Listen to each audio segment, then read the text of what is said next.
Halo Surabayan, sekarang kami sedang berada di daerah Ubaya, di mana terkenal dengan banyak keturunan Chinese, Cina atau Tionghoa tinggal di sini. Nah, sekarang kita akan mewawancari mereka nih. Kira-kira bagaimana anggapan-anggapan mereka tentang keturunan Chinese dan kenapa kok bisa ada jarak di antara keturunan Chinese dan non-Chinese. Oke, mari kita tanyakan.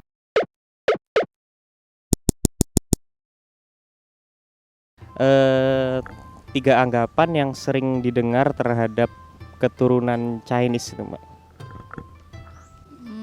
Kayak misalnya tuh dia tuh sipit gitu ya mas ya. Sipit, terus pelit, pelit, terus apa namanya? Kalau nawar itu sampai anu banget gitu mas. Sampai jadi misalnya sampai habis banget ya. Mbaknya juga kayak gitu? Sebenarnya sih ada kan juga cewek namanya, tapi nggak segitunya lah. Kita tuh nggak pelit-pelit banget. Dan kita tuh cuman nabung sih mas sebenarnya. Berarti sebenarnya bukan pelit tapi hemat gitu. Rasis, terus suka ngebeda-bedain kadang-kadang, terus kadang-kadang juga pelit. Rasis, suka ngebeda-bedain, kadang-kadang pelit juga. Mbaknya termasuk semua itu atau gimana? Enggak.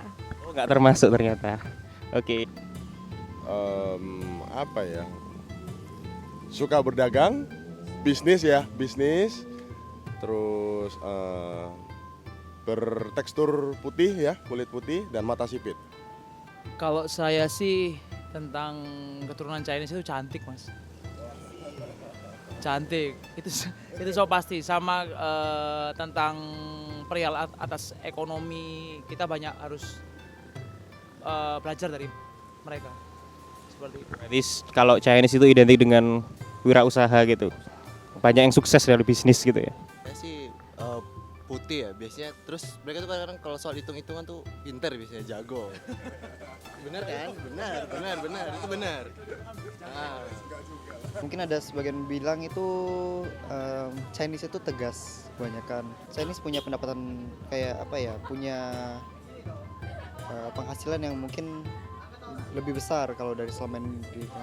Kalau kita sebagai keturunan Chinese di sini kebanyakan memang apa ya, sangat menghargai lah orang lain yang selain Chinese juga.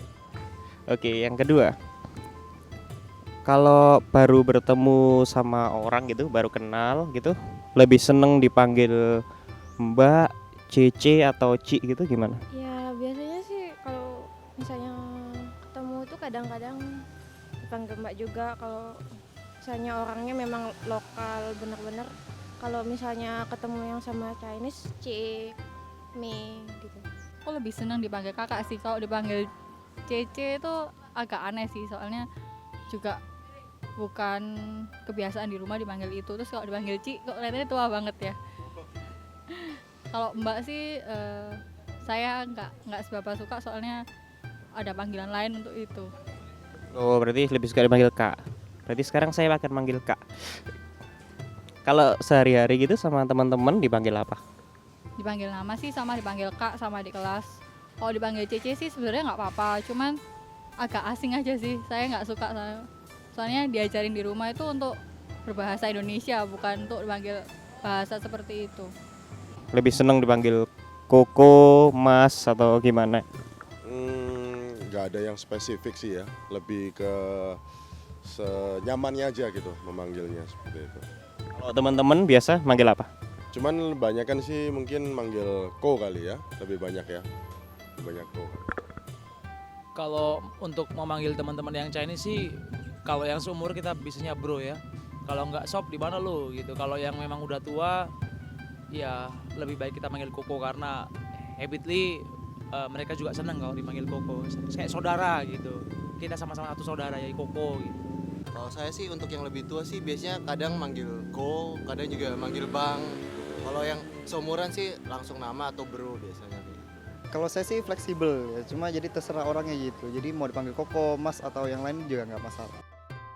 Nah, biasanya kan kalau saya ini kan dari keturunan Jawa gitu ya, Mbak ya. lingkungannya juga Jawa punya anggapan sendiri terhadap Chinese. Tapi sebenarnya saya tuh nggak pernah denger gitu anggapan Chinese terhadap kita. Nah kalau stereotype atau anggapan terhadap orang yang non Chinese gitu terhadap Melayu atau Jawa gitu gimana? Kalau itu sih nggak ada sih. Oh, nggak ada sih sebenarnya, biasa aja. Kalau saya sendiri sih nggak ada ya. Justru kalau dari saya sendiri tuh punya semakin banyak teman itu semakin menarik buat saya. Jadi nggak ada hubungan soal ras atau budaya misalnya. Kalau orang Jawa itu terkesan lebih slow ya, lebih slow, lebih santai, lebih rileks, kira-kira seperti itu. Kalau Jawa balik lagi Mas cantik, mantan saya Jawa semua Mas. Jadi Chinese cantik, non Chinese juga cantik gitu. Cantik Mas. Dan mereka di sini kalau secara khususnya kalau Surabaya sendiri ya itu friendly banget orangnya. Persaudaraan mereka cukup kuat. Kalau kita tanamin baik-baik, kita sama-sama satu meja baik-baik, kita tanamin mereka baik-baik. Mereka itu orang yang loyal sih Mas. Loyal, very very loyal. Dan kita juga apa ya senang. Jadi untuk tinggal di tempat ini merasa saya itu orang Surabaya karena mereka juga. Gitu. Kita bagian dari mereka. Gitu. Kalau saya sih asik ya orang-orangnya itu, lebih gampang bergaul sih, lebih mudah. Jadi kadang-kadang mereka itu langsung ngajak saya ngobrol tanpa saya harus ajak ngobrol duluan seperti itu. Kalau misalnya buat orang Jawa sih, kalau dari saya sendiri sih mungkin mereka itu kadang-kadang kalau punya kerjaan apa punya usaha gitu kurang mendalami usaha itu sih. Jadi kayak dia cuma nyuruh orang gitu aja, cuma ngerti selesai. Jadi tuh kadang-kadang yang buat saya gregetan. Tapi kalau untuk diajarin di keluarga saya sih nggak untuk memandang orang berbeda. Sebenarnya kalau Chinese gitu berarti kalau usaha gitu emang lebih sering ya, dijaga sendiri gitu. Lebih suka usaha ya dibanding kerja gitu. Kalau misalnya orang Chinese kan lebih kayak usaha punya toko dia sendiri yang tapi kalau misalnya orang Jawa kan kadang-kadang kayak nyuruh pembantunya atau apa. Kalau lagi hangout, jalan-jalan gitu, ada perbedaan nggak sih? Ada yang misalnya lebih nyaman sama Chinese atau lebih nyaman sama non Chinese gitu? Kalau saya pribadi tidak ada ya. Jadi lebih ke kebersamaan karena basically semua itu sama ya. Jadi kita berbicara meskipun bercanda tawa pun sama gitu. Tidak ada perbedaan gitu. Kira-kira seperti itu. Kalau saya itu dulu saya kuliah Ubaya, saya ngekos itu sama kontrak itu 8 tahun ya Mas ya. 8 tahun itu kita ada 10 kamar, 2-nya orang Bali, 2 dari Jawa Tengah, Solo sama Tulungagung, sama Jawa Timur ya, Tulungagung. 2-nya Ambon, 2 Batak, 2 Manado, 6 berarti 12 Mas, 12 kamar. Jadi sama beberapa juga Chinese 14. Kita kalau hangout setiap hari selalu bareng mereka. Kita kalau jalan semua bareng mereka. Itu kalau untuk menciptakan sebuah kesenangan seperti itu Mas, itu harus ada apa ya? Hal yang dibuat. Jadi nggak jaim gitu. Jadi sama-sama kita harus merangkul sama-sama. Jadi nggak, wah lu siapa sih gitu Mas. Jadi kita memang awalnya seperti itu, bingung mau ngapain nggak bro, ya bro. Itu lingkungan Mas, jadi waktu. Sometimes waktu itu bisa merubah semuanya.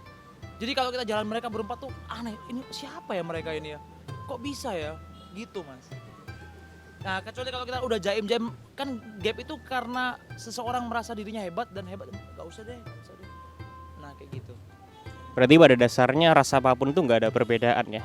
Sebenarnya dari awalnya aja kita gimana mulainya untuk gitu. Sama aja sih kayak Mas ini menurut saya. Soalnya saya tinggalnya bareng sama dia. Bareng gitu.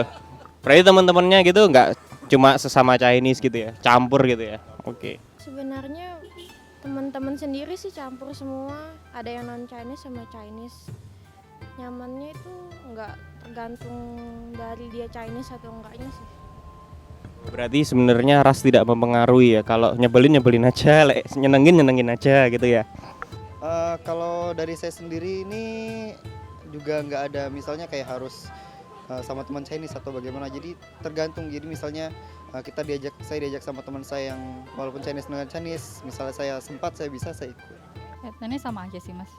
soalnya nggak ada bedanya juga sih Jadi sifatnya tuh nggak tergantung ras itu tadi ya.